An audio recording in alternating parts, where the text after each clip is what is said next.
fact is this will actually be his second gig for the Comedy Society, and he's honed his stagecraft in for the UL Drama Society in many fine plays and awesomeness. Can you give, please, a warm round of applause starting here, going through the crowd. Start clapping, yeah. Start clapping, all the way around here. Cathal Moore.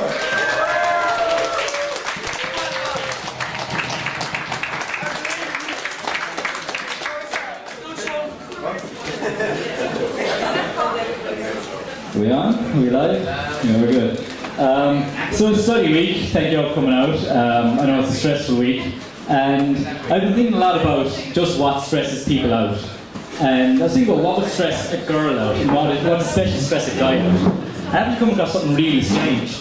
If you want to stress an entire room out, you do this one little thing, it rarely ever happens, but when it does happen, it's actually golden. It's when someone's on the phone and they say one of the lines of like, you go, you're in a room full of people, and you go, yeah. Gonna give his number, yeah. Sure, I have a pen. Yeah, I have a pen.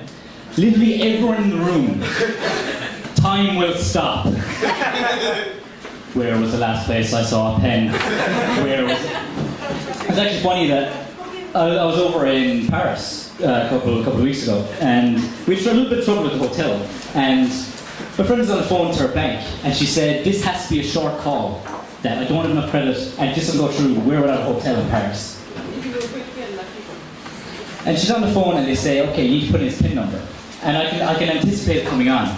Oh yeah, PIN number. Yeah, yes I have a PIN. There's 3 people in the room, one of them is asleep, and the other one is me, the other one's in the bathroom. Me absolutely panicking. I remember the first thing I put in my suitcase. Where did I see a pen? It's at the bottom of my suitcase, and this call is one cut.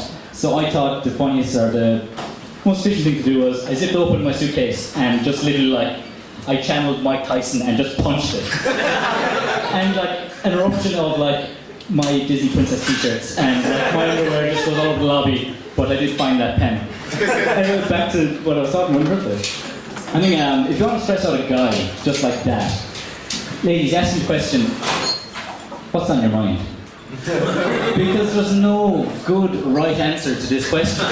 That if you say nothing, they'll say, you're thinking about someone else. What are you thinking about? Is it private? Can't tell me.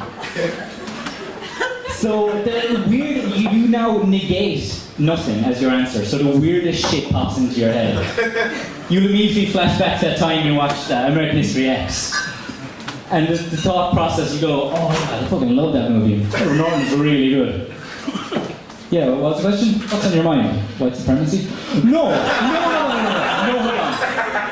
I'm gonna go for nothing.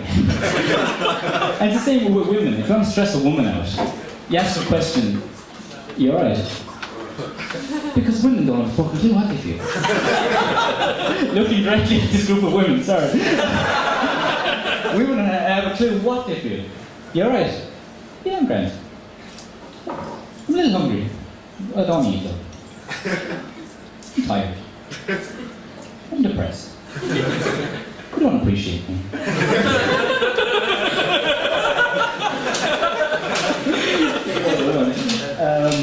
Actually, last week, it happened to be, or it was 2 weeks ago, it happened to be the Monday, the 20th of July? It was 4:20 anyway. And are you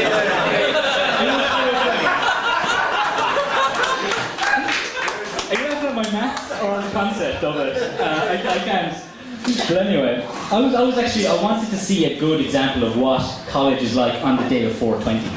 And I was sitting on the lawn outside the library. I had to see the most fucking perfect example. I was sitting with 2 of my friends, and a guy would pass on skateboard, he goes down a little hill towards the library. And one of my friends called him, "Hey Gavin, he's on a skateboard, more over this way." He stops and turns. So he's not moving this direction, but he's facing this way.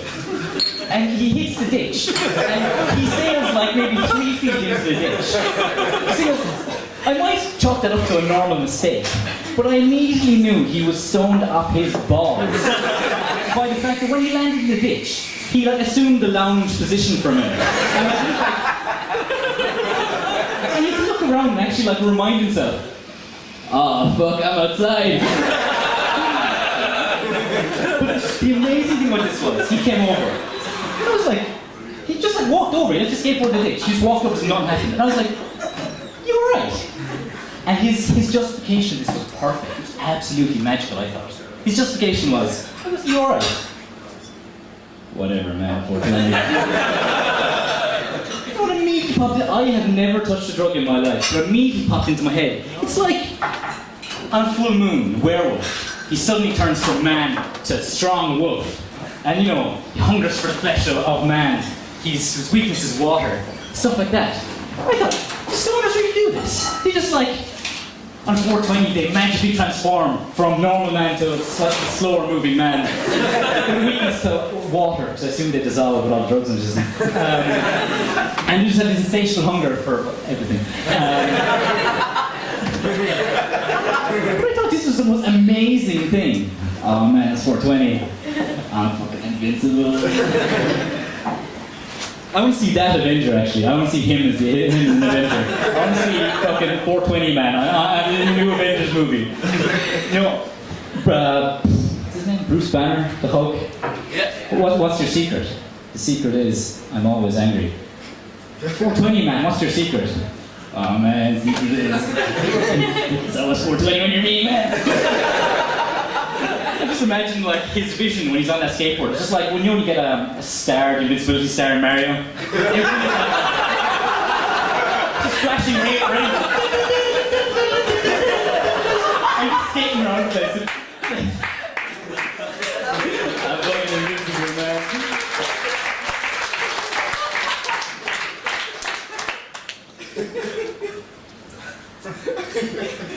Yeah, I think I've gone on too long already, so I'm going to end on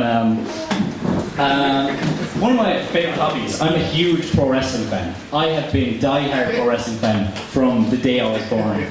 And there's like this thing that just really affects me. It's always on my mind when I'm in any sort of kind of physical contact situation. And this is really bad when it comes to, you know, bedtime with herself. That it just never leaves my mind. It's because there's a lot of similar positions as well. Wrestling is not gay. Is not gay. Just stuff like, just say you're in a missionary, and what's on my mind is like, oh, this is so magical. This is so just good. It's so, you know, it's just us. What's on my mind is like, there's a referee here. I would have won already. You're not even trying to keep your shoulders off the mat.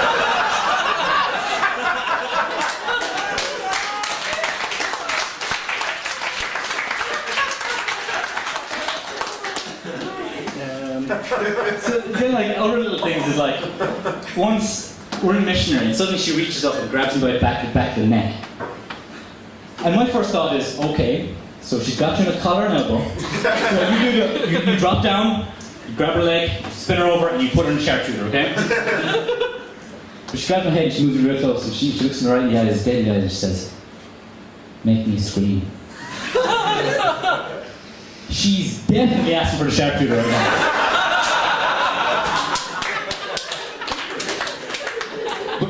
She can tell there's something else on my mind, so she asked me the question, what's on your mind? And me not thinking, I answer, John Cena. And she is appalled by this. She's not having this at all. And she says, that's what you're thinking about, right? That's what you're thinking about right now. But fuck you, you know what? You know what? I've been faking it.